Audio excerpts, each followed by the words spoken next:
What's up everyone, 18 Holes of Misery here, and today we're going to be talking about something that is very cool to me and something that I love talking about. If you're here from my last video about why you should be making golf content, you're here because you're looking to see what camera should I buy to make golf content. Whether or not you're starting out with your phone or if you're ready to really make the investment into some more professional style cameras, I'm here to give you the pros of each camera and what I think you should be using at each tier list. So I'm not gonna waste any time here, let's get into it. I wanna start off with the bottom tier or the most affordable tier, and obviously we're gonna work our way up to the more expensive stuff. Starting off with the most affordable, the number one camera that most people should be using is in their pocket right now, and that's the camera that's on their phone. Because honestly guys, phones today, they shoot amazing videos, 4K, slow-mo, tons of different options. As long as you have something that's a little bit newer, you're gonna get the option for 4K, and that's usually my benchmark. As long as you can shoot in 4K, you are set. All you have to do is pair it with something like a tripod and you have a fully compatible set ready to make content on any single golf course and any style of content that you want. Also, I love the fact that they're very compact, so it's not too obvious and it won't turn the heads of marshals most of the time. Now, the phone is awesome, but if you want to have a dedicated camera for golf content creation, but you don't want to spend too much money, the DJI Osmo Pocket 3, I think the Pocket 4 is coming out soon, but the DJI Osmo Pocket is an amazing camera that you could use for golf content creation. This little camera shoots in 4K, it's extremely compact as it can fit in your pocket, and it even has a gimbal to stabilize your footage so that you can do walking vlogs or just any kind of cinematic shot. It's just so compact and so versatile. I absolutely love it. I had an older version. I didn't use it as much because I had my professional cameras, but I can truly say the footage on these things are amazing. But overall guys, if you're in this tier, you're not really worried about the camera itself as much.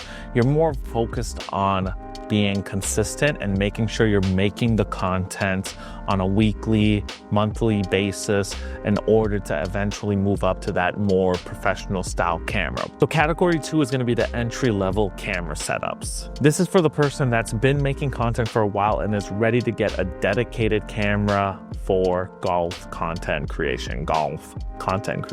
The first recommendation I have is the Sony ZV-E10 II. Sony is in their bag as of late.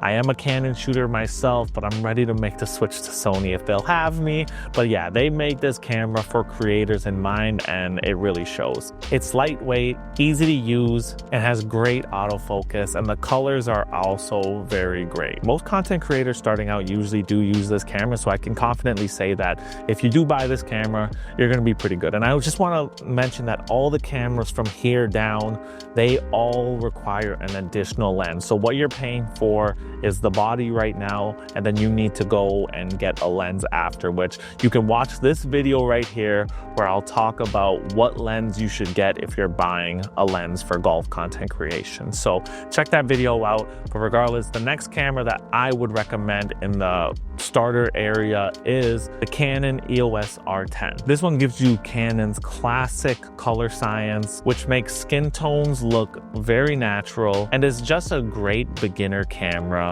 for someone trying to get used to using a camera of this caliber. But now let's move up to the mid-size price where most of you will be shopping around. This is where you start to see the noticeable difference in video quality, and also most of the features on these cameras are a lot better than the cheaper versions that I just mentioned. But again, those cameras are also great. It's just, you know, this is for someone who's really getting serious about content creation. So the first camera that I could recommend is the FX30. This is Sony's version of a mini cinema camera, and it's absolutely amazing. It gives you incredible dynamic range. The colors are amazing, and it's built for video first. So if you're on here making YouTube videos and you're not really taking photos as much, this is the camera for you. Now, The other camera that I'm going to suggest is the Canon equivalent of this, but it's not really an equivalent because it's completely different. Again, Canon is more photo first with these cameras. Now the video is just as great,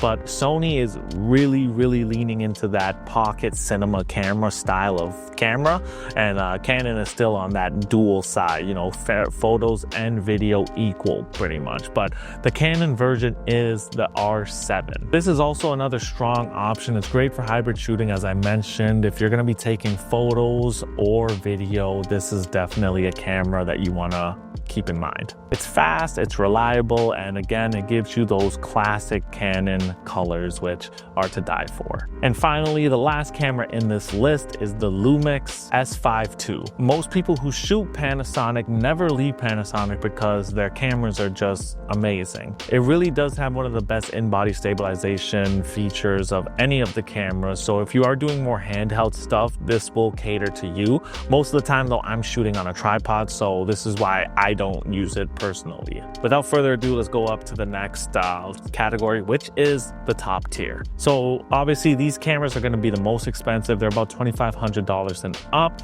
and this is what you're going to usually see with professional content creators. So the Sony version of this is going to be the Sony a7 IV. It's one of the most popular cameras out there because of its ability to shoot amazing video as well as great photos as well. Full frame, incredible image quality, and amazing autofocus. It truly is a do-it-all camera. And obviously the Canon version of this, maybe not obviously, is the Canon R6 Mark II. Full frame, incredible in low light if you're shooting more twilight stuff, and as always, you're getting that sharp Canon color science, really gives you that cinematic look. It's just an awesome camera as well. Both of these are professional grade cameras. The only other cameras that I would suggest above this are legit cinema cameras. So you have the FX3 from Sony and you have the Canon R5C. Both of those are making new cameras already, so you can look out for those. It's just, they're obviously going to be a lot more expensive. You're not walking to the ballpark of like $4,000 to $5,000 for the body alone, and then the lens is going to be like $3,000. It all gets expensive, but it's very fun. So if you did come to this video for me to tell you which one you should buy, I will say the best camera that I would buy and the best camera that you should buy is the one that you already have. Get to know your camera, get to shooting with your camera. Any camera that you have, as long as it's in 4K, you should be able to make work for you. That's the beauty of videography and making these style of videos, is that you need to get down to your own process and be able to make the best quality videos that you can make with what you have. It's very rare for someone to actually need to upgrade cameras unless, you know, something breaks or something, which God forbid that happens. But most of the time, the stuff that we already own is more than enough to make high quality stuff for YouTube. You just got to be more creative with your scripting and with your framing and just with your ideas, because I'm telling you, a camera's not going to fix bad videos. You have to get better at making the videos before you actually need to upgrade. So I will say that. As always, guys, if you do need a lens for your camera, check out the video below. This is where I talk about what the best lens is for your camera, and we go into detail on what focal length you should get if you're making golf content. As always, guys, thank you so much for tuning into this video. If you enjoy videos like this, golf content tips, hit the subscribe button and tune in for more. We're going to do more of this style going forward, especially heading into the colder months when I can't play golf. Regardless, guys, thank you so much for tuning in. We'll see you guys in the next video. Peace.